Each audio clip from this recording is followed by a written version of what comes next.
Hi, welcome to Tech Flyer. Today I'll show you how to send large files through WhatsApp easily.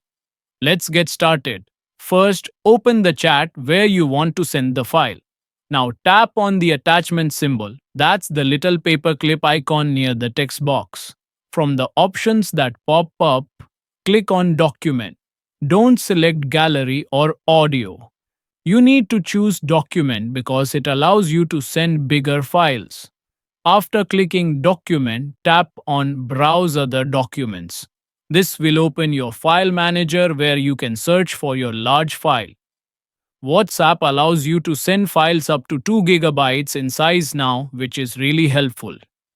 Find the file you want to send. It can be a video, a PDF, a zip file, or any document. Select it and then click Send.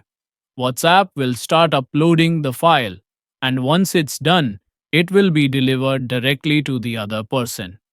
That's it. Sending large files on WhatsApp is super easy now. Please like this video, subscribe to Tech Flyer, and press the bell icon for new videos. Thanks for watching.